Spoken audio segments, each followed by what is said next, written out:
This video is for those of you who missed class when we were modeling data. Tonight's homework is in the textbook. You gotta go find them. Page 513, numbers 17 to 20 and 26 to 28.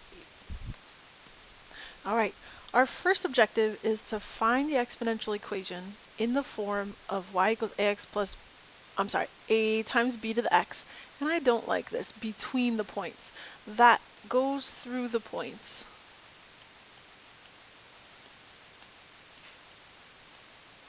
Two, 2, and 4, 1/2. So, as we talked about the other day, we have an x and a y that are paired, and we have another x and a y that are paired. So we're going to write our two equations. We have this equation. We use our y value, 2 equals ab to the 2, and then we can write another equation, 1/2 equals ab to the 4th.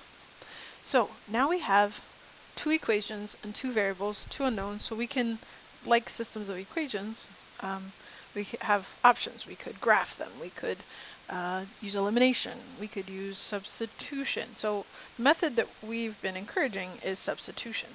So let's go ahead and solve for a. If we solve for a here, we're going to divide both sides by b squared. So we end up with 2 divided by b squared. So this is the same equation, just solve for a. Alright, once we know what a equals in terms of b, we can replace this a with what a equals. So we have 1/2 equals 2 over b squared times b to the 4th. Okay, so really that's just 1/2 equals 2b to the 4th over b squared. And we can simplify those b's to get 1/2 equals 2b squared.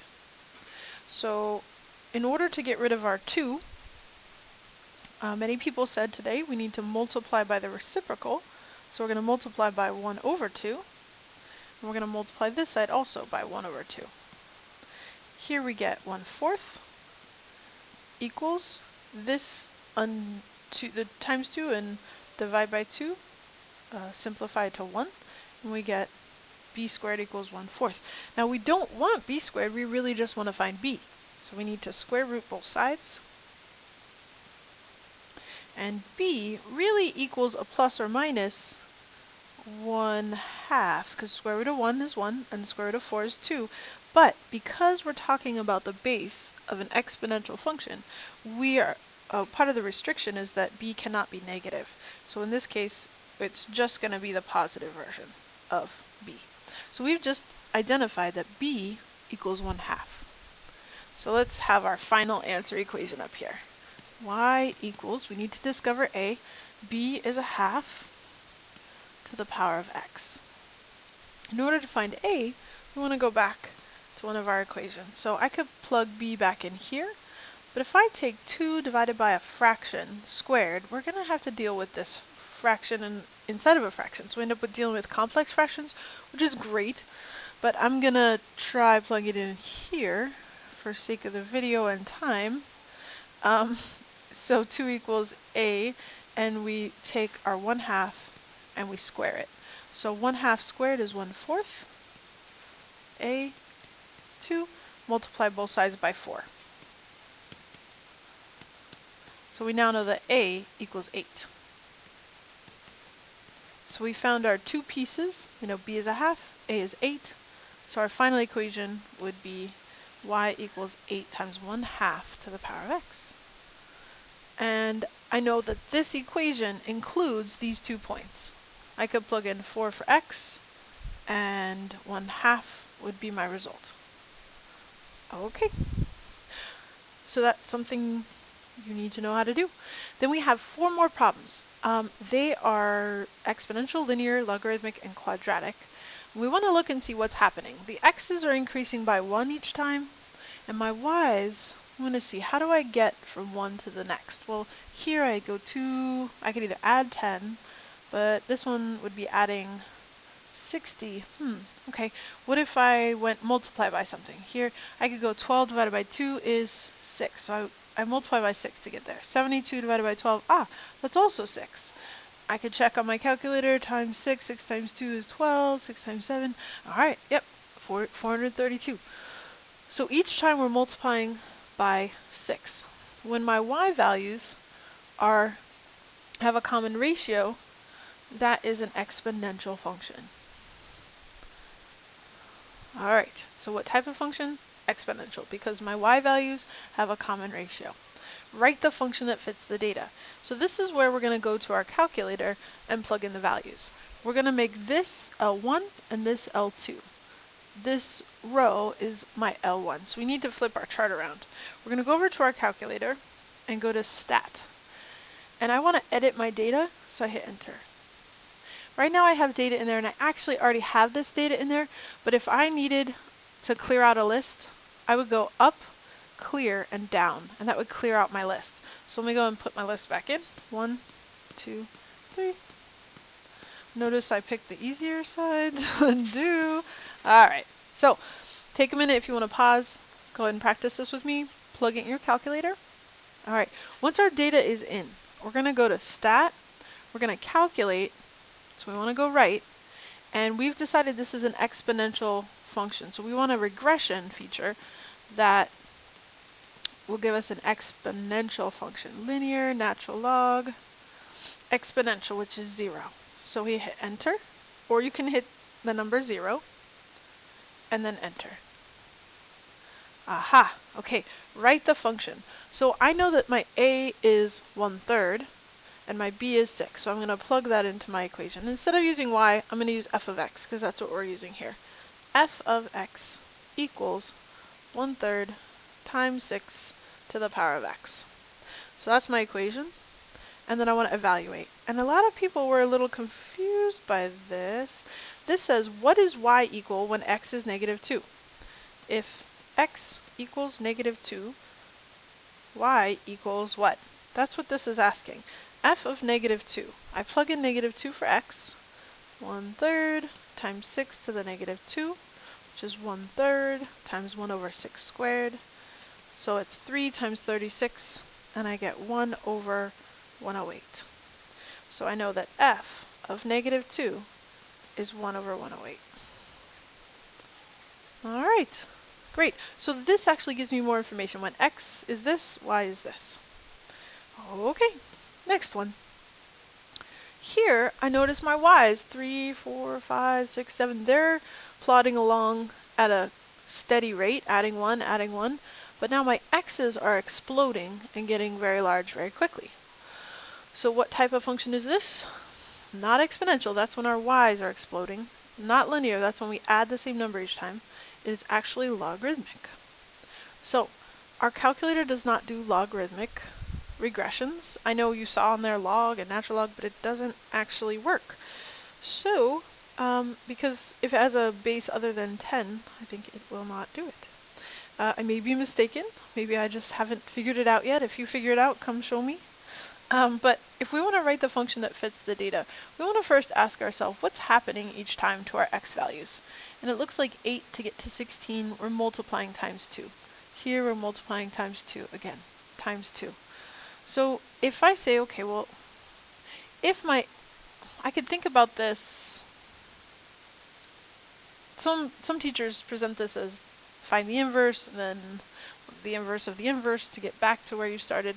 But I like to just try something. If I'm multiplying by 2 each time in the x values, then I've got a log base 2. And there might be an a value here. It might have started with something. So I'm going to plug in some values and see what happens.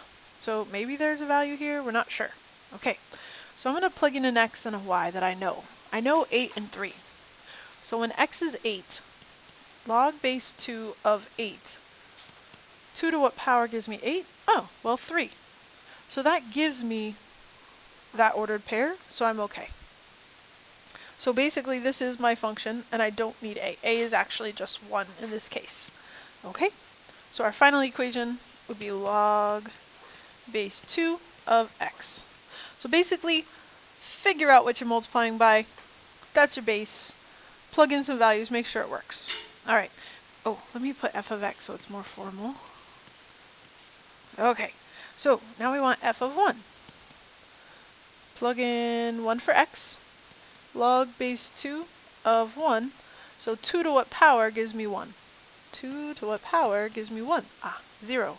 So f of 1 is 0.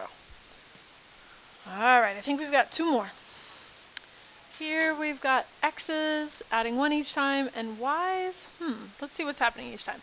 Here it looks like we're adding 11, and then we're adding 13, and then we're adding 15. Aha, I'm starting to see a pattern. Add 17, add 19. Okay, so my first differences, they're not the same. This is not a constant first difference. If it was a constant first difference, it would be linear, but it's not. So it's not linear. We're definitely not multiplying by the same thing each time, and we're definitely not multiplying the x's by the same thing each time. So I'm left with quadratic, but let's double check. In order for it to be quadratic, our second difference needs to be the same. So when I do the second difference, 13 minus 11, we're adding 2. Here we're adding 2. Here we're adding 2. So our second difference is constant, which tells me it's quadratic. Alright, write the function that fits the data. We can put our data in the calculator and work it out. So I plug that data in. I've got my L1 are my x values, L2 are my y values. Again, the steps, I hit stat. I'm going to calculate. This time I want to do a quadratic regression. So that's why we had to figure out what type of regression it was so we know where to go in our regression. So we go to 5, enter. Alright, so here we're plugging in 1 for A, 6 for B, and 5 for C. Let's not use y. F of x equals 1x squared plus 6x plus 5. So that is our quadratic equation. If I were to evaluate 9, I plug 9 in. 9 squared plus 6 times 9 plus 5. 81. Here we have 9, 10, 8 and 5, 14. Is it really? Yep, 140. F of 9 is 140. Alright, and the last one, I'm pretty sure. Let's just double check. Yep, last one is, sorry, right here. Let's check and see what's happening each time. Here we're adding 1, adding 1, adding 1, but down here it looks like we're adding 2. Adding 2, adding 2. So this is almost the most simple one. Our first difference is constant. That tells us we're linear. Write the function. Y equals mx plus b. Now our rate of change here is 2. You could plug this into L1, L2, but you almost don't need to. Our rate of change is 2, and I want to know where did I begin. So 3, 2, 1, 0. When x is 0, I want to know what's happening. So here I'm at negative 9. If I added 2 this way, I'm going to subtract 2. Negative 11, negative 13, and negative 15. So when x is 0, y is negative 15. And that would be my equation. Now I can plug it in.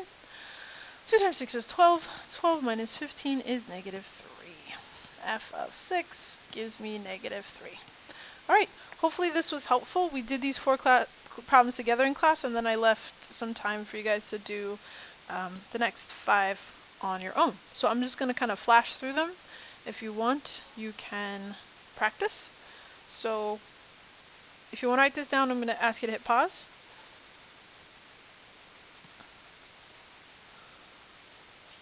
This one, hit pause if you'd like to copy it down.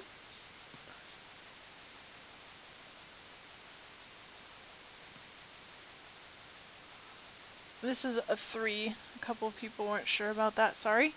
And this is 25. And the last one. Okay, hopefully that helps to get you guys ready for the quiz if you were unable to be in class. Alright, thanks for watching.